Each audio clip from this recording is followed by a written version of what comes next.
passer à une présentation qui, je pourrais dire, est orientée développement durable, hein, dont le titre s'intitule Ouvrage hydraulique en sol traité, étude du réemploi des matériaux locaux pour l'étanchéité des biefs du canal Seine-Nord.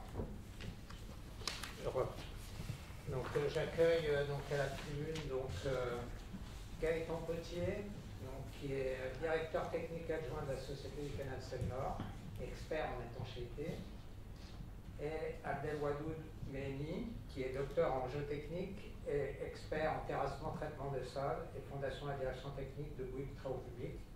Il est directeur par ailleurs du projet dispositif d'étanchéité en sol traité de la Société du canal Seine-Nord Europe.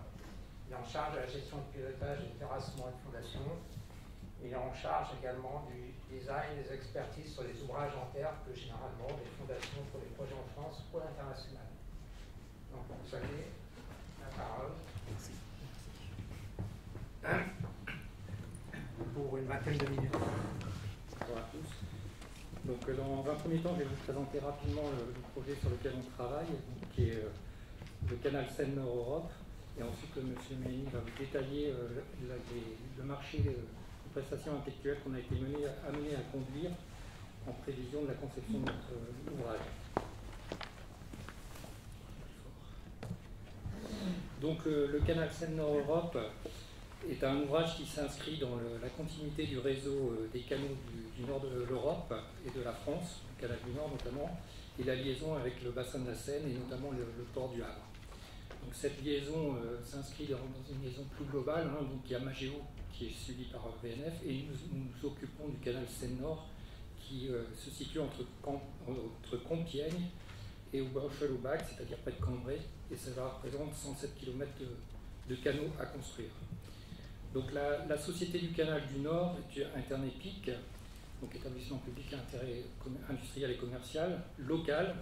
Au départ on était étatique, puis on est devenu local, puisqu'en fait les parties prenantes dans les financeurs, vous retrouvez l'Europe à 50%, l'État à 25%, et la région, pas seulement la région Hauts-de-France, mais également la région Île-de-France, qui finance en partie l'ouvrage à hauteur de 25%, et qui sont les instances dirigeantes de la société. Donc l'objectif de la Société du canal du Nord, c'est de piloter les études et les concertations avec toutes les parties, de préparer les autorisations, d'encourager le développement économique, vous le verrez dans les diapos après, construire le canal. Et donc les 4 thèmes retenus par notre directoire, évidemment, c'est la sécurité, l'éco-performance, donc c'est ce qui nous amène aujourd'hui aussi à présenter ce sujet, le partenariat et la participation et l'innovation. Donc le canal, comme je le disais, va de Compiègne à Cambrai, en gros, donc dans le nord de la France, 107 km, environ 60 communes traversées, 3 ponts canaux, un grand barrage au milieu à peu près qui s'appellera l'Ouette, la retenue de l'Ouette, 14 millions de mètres cubes, 7 écluses dont 3 de 25 mètres et puis 25 km de berges lagunées. Donc là, il existe déjà un ouvrage qui s'appelle le canal du Nord qui comporte 19 écluses, petit gabarit, maximum 750 tonnes, tirant de navigation 3 mètres et largeur 31 mètres. C'est 350 tonnes en général les bateaux. Le but du canal Seine-Nord, c'est les gabarits 4400 tonnes. Largeur du canal, ce sera 54 mètres en tête et 4,50 mètres de tirant d'eau. Et on aura donc, comme je le disais, 6 grandes écluses, dont 3 de 25 mètres de hauteur. Donc on a évidemment des objectifs environnementaux dans le cadre de notre projet au niveau de la société. D'ailleurs, on a une démarche HQE et on est certifié CertiVA, donc on a des audits là-dessus. Et donc dans les thématiques que l'on suit particulièrement, il y a la préservation de la ressource en eau, la lutte contre les inondations, ça fait partie de l'aménagement qu'on va contribuer à apporter, la création d'un canal vivant, donc là c'est toutes les relations avec les collectivités le long du canal, la limitation de l'empreinte énergétique du projet, donc l'idée d'implantation de panneaux photovoltaïques, des bassins d'épargne sur les écluses pour limiter le pompage. Évidemment, notre projet contribue à la diminution de l'empreinte carbone en diminuant le transport routier. Hein, donc le but, c'est de transférer 15% approximativement du trafic routier des autoroutes A1 et A2 sur le canal. Et puis on a un objectif, puisque nous allons terrasser beaucoup de terre, de réutiliser au maximum les débits issus de l'excavation du canal. Donc, comme je vous dis, on a 70 millions de mètres cubes de terrassement et on va en réutiliser 40 millions de mètres cubes. Donc, on a un vrai sujet sur cette question-là. Donc, au niveau de la ressource en eau, l'objectif d'économiser la ressource en eau, on ne pompera pas dans la nappe pour alimenter le canal. Alors, en général, historiquement, les canaux étaient dans les rivières. Hein. Donc là, on n'est pas sur une rivière, donc il va falloir alimenter en eau. Donc, on va pouvoir pomper dans l'Oise, et donc il y a un règlement qui prévoit de pouvoir pomper 1,2 mètres cubes par seconde dans l'Oise, annualisé.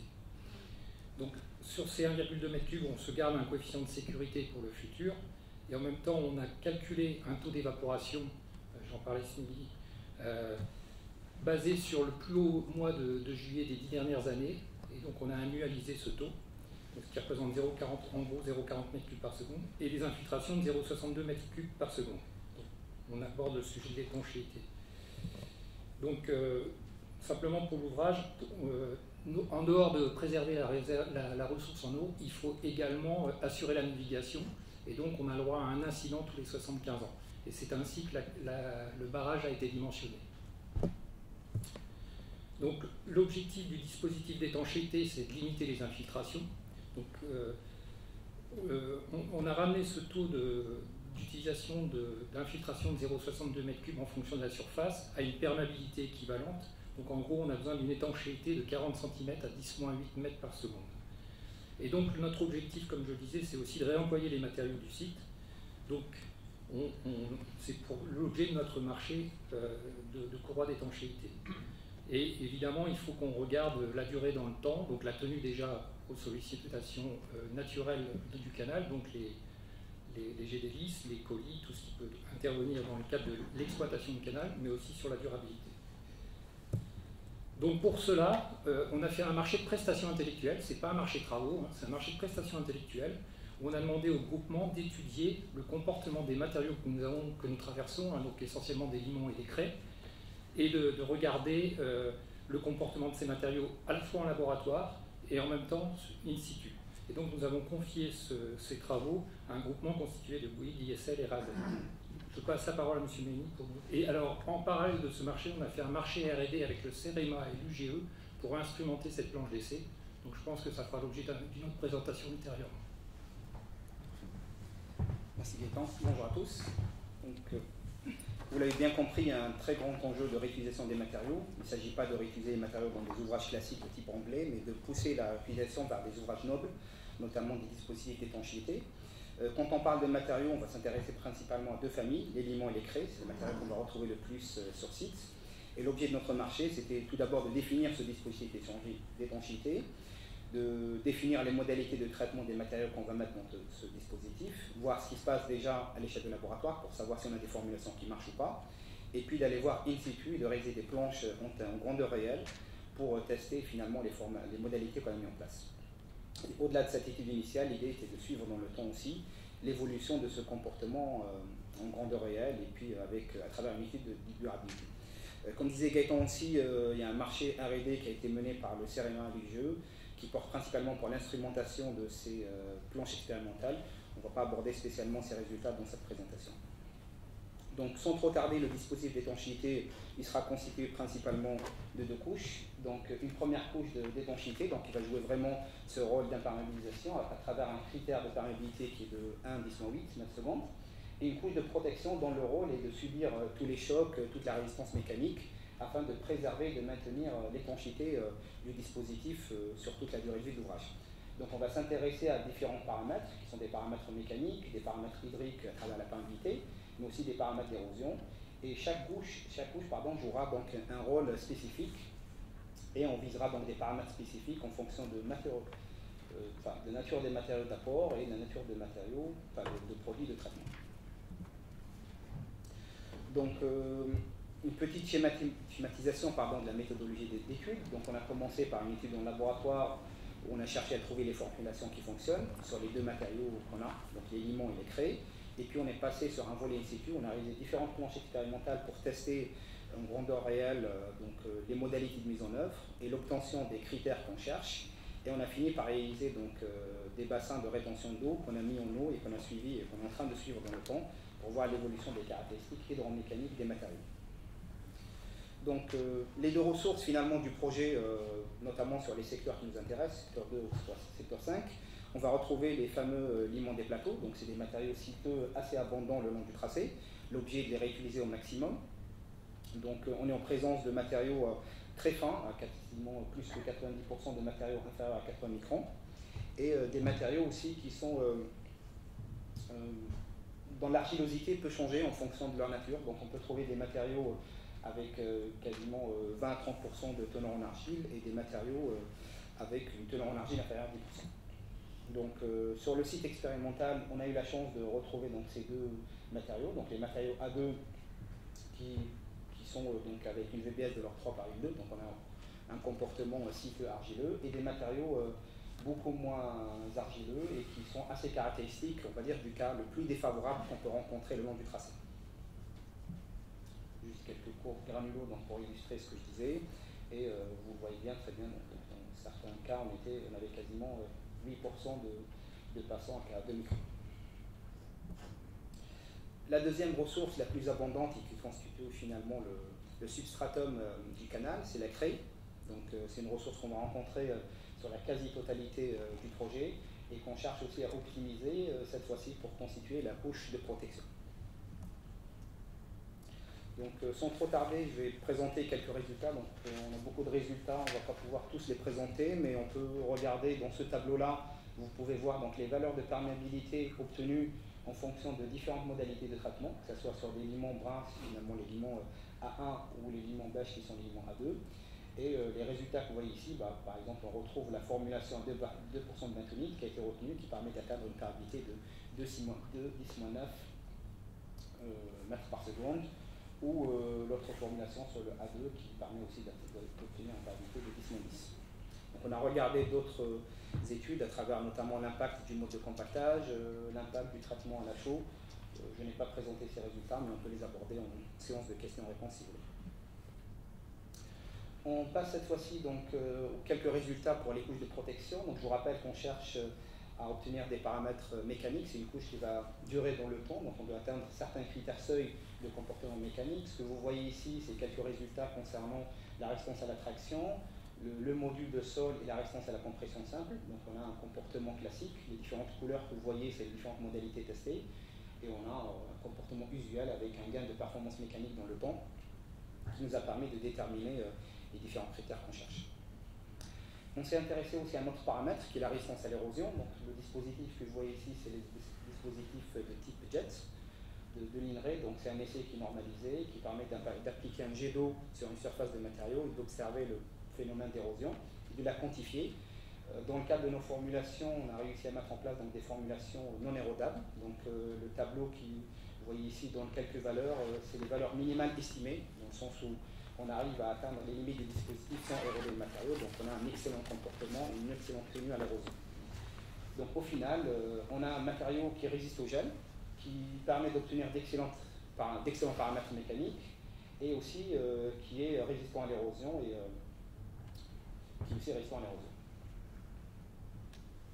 De façon similaire, sans trop rentrer dans les détails des calculs, les résultats que vous voyez ici, c'est les résultats obtenus cette fois-ci pour la craie. Donc on a aussi des comportements similaires en augmentation de performance pour différents dosages et différents temps de cure. De la même façon aussi, donc c'est le même dispositif d'érosion. On est aussi en présence d'un matériau très résistant à l'érosion. Donc vous voyez très bien qu'à 28 jours de cure, le matériau n'est pas du tout érodable. Donc la différence que vous voyez entre cet état de surface et celui-là, bon, c'était avant et après essai. Vous voyez que même en appliquant un jet de pression assez élevé, il n'y a pas d'érosion de matériau.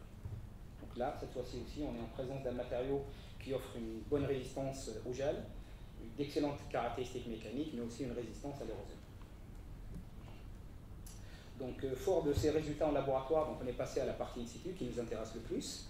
Donc, on a commencé par réaliser différentes planches, tout d'abord d'étanchéité, avec de très grandes dimensions, comme vous pouvez le voir. C'est vraiment des planches dont l'objectif était de caler les modalités de compactage, cette fois-ci in situ, pas en laboratoire. Donc, il fallait obtenir pour des dimensions assez grandes, donc des planches qui ont 30 mètres de longueur. Et puis d'aboutir à une planche finale qui permet d'atteindre le critère de perméabilité de 10-8. On a aussi testé d'autres techniques assez nouvelles pour compacter les matériaux, cette fois-ci sur des planches inclinées.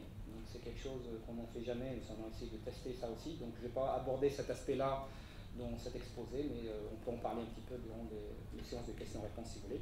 Et on a fini par construire des bassins de rétention d'eau, notamment ce bassin-là que je vous montre ici, qu'on va aborder par la suite tout au long du projet. Donc on a commencé par faire en rose ici une couche d'étanchéité et superposer de 2 couches de protection de qualité et de nature différentes. Vous avez en bleu les couches en liant, limon traité au liant, et en vert la couche de craie traitée au liant. Et on a fini par monter des digues périphériques, l'objet étant de maintenir l'eau dans ce bassin-là et de voir l'évolution des paramètres dans le temps. Donc tout l'enjeu de notre travail finalement était de partir d'un état initial de matériaux qu'on va rencontrer sur site et savoir comment on le travaille, comment on le compacte pour arriver finalement à atteindre les critères de perméabilité et les critères mécaniques qu'on se fixe. Donc il y a beaucoup de processus qu'il faut vérifier, qu'on a réussi finalement à travers les différentes planches à mettre en place un protocole à la fois pour traiter le matériau, aboutir à une mouture qui est fine et qui est propre, de mettre en place des processus de mise en œuvre. Donc cette fois-ci, on est plutôt sur les processus de compactage, la maîtrise de nombre de passes, d'épaisseur, de teneur en eau surtout, afin d'atteindre donc les différents critères de densité et par conséquent atteindre les perméabilités voulues pour la couche d'étanchéité, mais aussi les paramètres mécaniques pour la couche de protection. Et aussi donc la mise en place de processus de contrôle, sachant que c'est aussi l'enjeu ici, parce que si on est sur des couches assez épaisses, les processus de contrôle ne sont pas similaires que pour des couches minces. Il faut aussi tester les perméabilités, s'assurer que les perméabilités in situ sont atteintes. C'est tout l'ensemble de ces processus de contrôle a été aussi mis en place. Donc, quelques photos juste pour illustrer un petit peu le travail qui a été fait, notamment comme vous le voyez ici avec une couche, un compactage à l'état initial, et puis un compactage après plusieurs couches avec le suivi des différents paramètres. Quelques résultats aussi, donc je vous invite à voir donc, dans le carré rouge ici pour les différentes couches qu'on a testées. Donc c'est des couches d'étanchéité, on cherche un critère de perméabilité essentiellement. Donc on a les critères de densité qui ont été obtenus parce qu'on a respecté tous les process dont j'avais parlé tout à l'heure et ce qui nous a permis d'atteindre les différentes perméabilités voulues. Donc l'ensemble des critères de perméabilité a été atteint et principalement d'aboutir à la fameuse planche qu'on a nommée P4 tout au long de cet exposé, où le critère de perméabilité, je vous rappelle qu'on cherche, c'est 1 10-8, on est sur des valeurs qui sont plutôt de l'ordre de 10-10. Donc on est largement inférieur aux critères qu'on s'est fixés. De la même façon, on peut voir quelques résultats sans trop rentrer dans les détails pour la couche de protection. Donc cette fois-ci, on cherche plutôt un comportement mécanique, donc une résistance mécanique, une résistance à l'érosion. Encore, le paramètre déterminant, c'est les densités. Donc on a aussi réussi à atteindre à travers les processus de compactage les densités visées. Et puis donc quelques résultats par rapport aux déflexions, donc on a aussi d'excellents résultats, à la fois pour la craie et pour le limon. Les perméabilités n'étaient pas forcément le paramètre recherché dans cette couche-là, ni le caractéristique recherché. On a tout de même des valeurs qui sont assez faibles, là, de l'ordre de 2 à 3 mètres par, 10-8 mètres par seconde pour le limon, et quasiment 10 fois plus faible pour la craie. Et on a aussi d'excellentes résistances mécaniques. Si vous n'arrivez pas à voir, on est sur de 10 MPa ici et de 100 MPa ici, donc on est quasiment sur des valeurs de l'ordre de 50 MPa au piémétromètre de 60 kg. Donc là on parle de piémétromètre de type Grizzly, si vous connaissez. Et on a aussi une excellente tenue à l'érosion, donc toujours pas d'érosion au niveau in situ. Donc quelques photos pour illustrer les process. Donc ce que vous voyez ici, donc on a déjà réalisé une première couche d'étanchéité. Dessus on a mis 2 couches de protection, de part et d'autre, l'élément à droite, la craie à gauche, et puis on a mis un enduit de protection dessus. Cet enduit-là, il sera assez important par la suite, vous allez voir, on va le retrouver tout au long de cette présentation. Derrière, donc, on a fini par compacter en couche horizontale cette fois-ci, les ligues périphériques. L'objet, je vous rappelle, c'était de maintenir l'eau dans ce bassin-là. Et puis on a fini par donc, tailler finalement les formes de digues pour avoir une forme plus ou moins propre, si on peut dire, et mettre un enduit de protection, c'est juste un enduit de cure, une émulsion pour maintenir la teneur en eau durant le processus de cure dans les sols traités. Quelques photos aussi du bassin fini, et le bassin ensuite a été mis en eau, et on a suivi l'évolution du niveau d'eau qu'on a essayé de maintenir constant dans le bassin. Donc on a rempli quand il le fallait pour voir l'évolution de cette couche-là. Donc avant de passer aux résultats à long terme, quelques juste comparaisons rapides entre ce qu'on a vu au laboratoire et ce qu'on a obtenu in situ. Donc sans trop rentrer dans les détails, ce qu'il faudrait retenir, c'est que si on maîtrise les densités in situ, on arrive à des performances qui sont même meilleures que ce qu'il y a au laboratoire, en termes de perméabilité. De même, en termes de performance mécanique, vous avez ici la résistance à la traction de façon indirecte. Il n'y a pas de corrélation directe, mais de façon indirecte, les mesures de déflexion, qui sont assez bonnes aussi, à 7 jours. On aurait pu obtenir des valeurs beaucoup plus faibles à 14 jours si on avait fait des essais, mais aussi des résistances au pénétro. À titre d'exemple, les essais Panda ne fonctionnent pas sur ces matériaux-là, on a des refus immédiats, donc on a aussi d'excellentes performances mécaniques. Concernant la résistance à l'érosion, comme je disais, on a atteint tout de suite les limites de dispositif. Par la suite, on a augmenté les capacités de l'essai pour essayer de provoquer finalement l'érosion.